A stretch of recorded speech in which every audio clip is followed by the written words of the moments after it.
اعوذ باللہ من الشیطان الرجیم بسم اللہ الرحمن الرحیم الحمدللہ رب العالمین والصلاة والسلام علی سید الانبیاء والمرسلین وخاتم النبیین صلی اللہ علی حبیبہ محمد وآلہ وبارک وسلم۔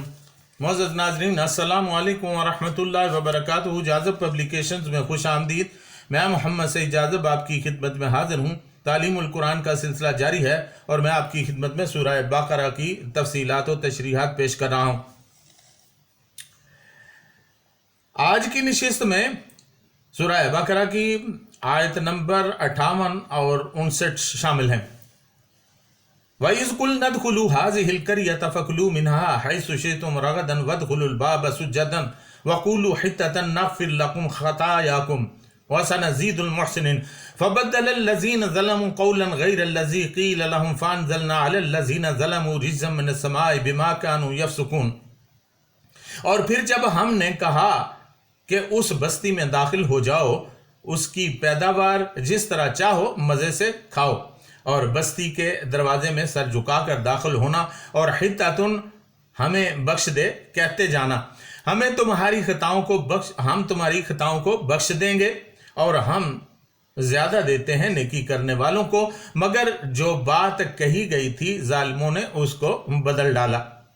چنانچہ ہم نے آسمان سے ان پر عذاب نازل کیا، یہ سزا تھی ان نافرمانیوں کی جو وہ کر رہے تھے۔ ناظرین، اس میں اختلاف ہے کہ وہ بستی کون سی تھی اور کس زمانے میں بنی اسرائیل نے اسے فتح کیا تھا۔ جس سلسلہ واقعات میں یہ ذکر ہو رہا ہے وہ اس زمانے سے تعلق رکھتا ہے جب بنی اسرائیل ابھی جزیرہ نمائے سینا میں ہی تھے، لہٰذا یہ اسی جزیرہ نما کا کوئی شہر ہوگا۔ یہ بھی ممکن ہے کہ اس سے مراد شتیم کا علاقہ ہو جو دریائے اردن کے مشرقی کنارے پر آباد تھا۔ بائبل گنتی باب 25 آیت نمبر 1 سے 8 میں کہا گیا ہے کہ اس شہر کو بنی اسرائیل نے حضرت موسیٰ علیہ السلام کی زندگی کے آخر زمانہ میں فتح کیا تھا۔ بنی اسرائیل نے وہاں بڑی بدکاریاں کی، جس کے نتیجہ میں خدا نے ان پر وبا بھیجی اور 24,000 آدمی ہلاک ہو گئے۔ ایک قول کے مطابق جس بستی کا یہاں ذکر ہو رہا ہے وہ بیت المقدس ہے، جیسا کہ حضرات سدی، ربی بن انس، قتادہ اور مسلم اصفہانی رحمت اللہ علیہم وغیرہ نے تصریح کی ہے۔ وہ فرماتے ہیں کہ پارہ نمبر 6 سورۃ المائدہ آیت نمبر 21 میں فرمایا گیا ہے، یا قوم ادخلوا الارض المقدسۃ التی کتب اللہ لکم ولا ترتدوا علی ادبارکم فتنقلبوا خاسرین۔ اے میری قوم، داخل ہو جاؤ اس پاک زمین میں جسے لکھ دیا ہے اللہ تعالیٰ نے تمہارے لیے، اور پیچھے نہ ہٹو ورنہ تم خسارہ اٹھانے والوں میں سے ہو جاؤ گے۔ بعض دیگر علماء کا قول ہے کہ یہ بستی اریحہ تھی، لیکن حضرات ابن عباس رضی اللہ تعالیٰ عنہ اور عبد الرحمن بن زید رضی اللہ تعالیٰ عنہ کا قول ہے کہ بنی اسرائیل بیت المقدس کی طرف جانا چاہتے تھے، لہٰذا یہ شہر اریحہ ان کے راستے میں نہیں آتا تھا، چنانچہ اس سے مراد بیت المقدس ہی ہے۔ ناظرین، قرآن مجید کا مطالعہ کرتے ہوئے ایک چیز ہمیشہ ذہن میں رکھنا چاہیے، وہ یہ کہ قرآن جن واقعات کا ذکر کرتا ہے اس سے مقصود صرف عبرت و موعظت ہوتی ہے۔ اس سے واقعہ کی تاریخی حیثیت کا بیان مطلوب نہیں۔ اس لیے قرآن واقعات کے صرف وہ پہلو بیان کرتا ہے جس میں درس عبرت ہو۔ عموماً غیر ضروری تفصیلات کو نظر انداز کر دیا جاتا ہے۔ جو لوگ قرآن حکیم کی اس خصوصیت کو ملحوظ نہیں رکھتے وہ قصص قرآنی میں تاریخی کتب کی تفصیلات کا تسلسل اور زمان و مکان کا تعین نہیں کر پاتے تو طرح طرح کے شکوک و شبہات میں مبتلا ہو جاتے ہیں۔ میں نے اس تفسیر میں جہاں جہاں تاریخی حوالہ جات دیے ہیں وہ محض معلومات کے لیے ہیں، گو کہ ان حوالہ جات کے نہ ہونے سے بھی تفسیری حقائق پر کوئی اثر نہیں پڑتا۔ ناظرین، یہاں لفظ استعمال ہوا حتتن۔ الحت کے اصلی معنی اوپر سے اتارنا اور نیچے رکھنا ہے، چنانچہ یہاں حتتن کے معنی ہو سکتے ہیں تم اس شہر میں جا بسو اور پھر دعا کرو کہ اب ہماری دشت نوردی اور ہماری خانہ بدوشی کی زندگی ختم ہو جائے اور ہمارا رخت سفر ہماری سواریوں سے اتر جائے۔ علامہ راغب رحمت اللہ علیہ فرماتے ہیں کہ حتتن کے معنی ہیں ہمارے گناہ ہم سے اتار دے اور ہمیں بخش دے۔ دوسری یہ بات بھی کہی جا سکتی ہے کہ جب فاتحانہ طور پر شہر میں داخل ہونے لگیں تو دوسرے فاتحین کی طرح سرکش و مغرور ہو کر داخل نہ ہوں، بلکہ دل میں عجز و تواضع اور زبان پر طلب و مغفرت کی دعائیں ہوں۔ یہاں سجدہ کا لفظی معنی تذلل اور انکسار مراد ہے۔ ناظرین، یہ اس وقت کی بات ہے جب بنی اسرائیل نے 40 سال تک وادی طیہ میں صحرا کی خاک چھاننے کے بعد حضرت یوشع بن نون علیہ السلام کی ہم رکابی میں اس مقدس سرزمین کو فتح کیا، تو حکم ہوا کہ حتتن کہتے ہوئے سر جھکا کر اس شہر کے دروازے میں داخل ہوں۔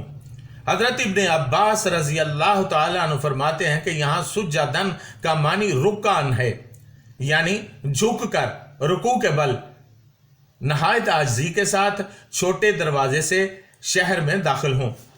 علامہ ابن جریر رحمت اللہ علیہ اور حضرت سعید بن جبیر رحمت اللہ علیہ نے روایت کی توثیق کی ہے۔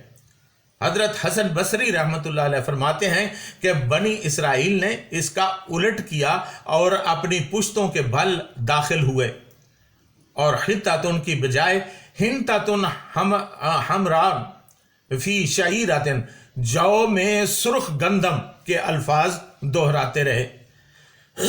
حضرت ابن عباس رضی اللہ تعالیٰ عنہ، سفیان ثوری رحمت اللہ علیہ اور برا، مجاہد، عطا، اکرمہ، ضحاک، قتادہ اور یحییٰ بن رافع رحمت اللہ علیہم کا بھی یہی قول ہے۔ ان تمام مفسرین کے اقوال کا خلاصہ اور کلام کا سیاق و سباق اس بات کی طرف اشارہ کرتا ہے کہ انہوں نے قولاً فعلاً حکم الہی کی نافرمانی کی تھی اور اس کا مذاق اڑایا تھا۔ ناظرین، آئیے ذرا سا جائزہ لیتے ہیں فتح مکہ کا۔ جب فتح مکہ ہوئی تو پارہ نمبر 30 سورہ نصر آیت نمبر 1 سے 3 نازل ہوئی۔ اذا جاء نصر اللہ والفتح وَرَأَيْتَ النَّاسَ يَدْخُلُونَ فِي دِينِ اللَّهِ أَفْوَاجًا فَسَبِّحْ بِحَمْدِ رَبِّكَ وَاسْتَغْفِرْهُ إِنَّهُ كَانَ تَوَّابًا۔ حبیب صلی اللہ علیہ وسلم جب اللہ کی مدد آ پہنچے اور فتح نصیب ہو جائے اور آپ صلی اللہ علیہ وسلم دیکھ لیں لوگوں کو کہ داخل ہو رہے ہیں اللہ کے دین میں فوج در فوج، تو اس وقت اپنے رب کی حمد کرتے ہوئے اس کی پاکی بیان کریں اور اپنی امت کے لیے اس سے مغفرت طلب کریں، بے شک وہ بہت توبہ قبول کرنے والا ہے۔ چنانچہ چشم حاضر نے دیکھا کہ کس طرح آقا دو عالم صلی اللہ علیہ وسلم اور ان کے صحابہ رضوان اللہ تعالی علیہم اس حکم کی عملی تفسیر بن گئے۔ عاجزی اور انکساری کا یہ عالم تھا کہ اونٹنی پر سوار حضرت حضور سرور کائنات صلی اللہ علیہ وسلم کا سر اقدس شکرانے کے انداز میں اس کے عہدے پر جھکا ہوا تھا۔ اللہ تعالیٰ کی حمد و ثنا اور تسبیحات ان کے لبوں پر جاری تھیں۔ یہ ایک نمونہ تھا آنے والی نسلوں کے لیے۔ پھر تاریخ عالم نے دیکھا کہ بہت سے مسلمان حکمرانوں نے رسول اکرم صلی اللہ علیہ وسلم کی اس سنت کی اتباع کی۔ عام مسلمانوں کو بھی چاہیے کہ جب بھی کوئی خوشی و کامرانی نصیب ہو جائے تو اللہ کا شکر ادا کریں اور اس کی حمد و ثنا کے ساتھ اس کے سامنے اپنا سر جھکا دیں۔ ناظرین، جو گستاخی بنی اسرائیل نے کی اس کے نتیجہ میں ان پر عذاب الہی نازل ہوا۔ یہاں رجزن کا لفظ آیا ہے جس کے بنیادی معنی اضطراب پہم اور مسلسل حرکت کے ہیں۔ یہاں اس سے مراد وہ عذاب ہے جس میں کوئی قوم اضطراب پہم میں مبتلا رہے اور ایسی کمزور ہو جائے کہ اس کے لیے اٹھنا دشوار ہو جائے۔ چنانچہ رجزم من السماء کا مطلب ہوگا وہ تباہیاں اور بربادیاں جو خارجی حوادث کی روح سے آئیں۔ حضرات ابن عباس رضی اللہ تعالی علیہ، مجاہد ابو مالک رحمت اللہ، سدی رحمت اللہ، الحسن اور قتادہ رحم اللہ علیہم سب نے اسے عذاب الہی قرار دیا ہے۔ امام شابی رحمت اللہ علیہ نے کہا ہے کہ رجز سے مراد طاعون کی بیماری ہے۔ حضرت ابن حاتم رحمت اللہ علیہ کے مطابق حضرات سعید بن جبیر رحمت اللہ علیہ، سعد بن مالک رحمت اللہ علیہ اور اسامہ بن زید رحمت اللہ علیہ اور پھر خزیمہ بن ثابت رضی اللہ تعالیٰ عنہ سے روایت ہے کہ رسول اللہ صلی اللہ علیہ وسلم نے ارشاد فرمایا، طاعون عذاب یعنی رجز ہے، تم میں سے پہلے لوگوں کو یہی عذاب دیا گیا۔ چنانچہ ثابت ہوتا ہے کہ جس عذاب کا ذکر اس آیت میں موجود ہے وہ طاعون کی بیماری تھی جو ان کی گستاخی کی وجہ سے ان پر نازل ہوئی اور وہ ایک عرصہ تک مسلسل اضطراب میں مبتلا رہے۔ ناظرین، یہ تھی سورہ بقرہ کی آیت نمبر 58 اور 59۔ اس کے ساتھ ہی آج کی نشست میں اجازت چاہوں گا۔ آئندہ نشست تک کے لیے اجازت، وما علینا الا البلاغ المبین۔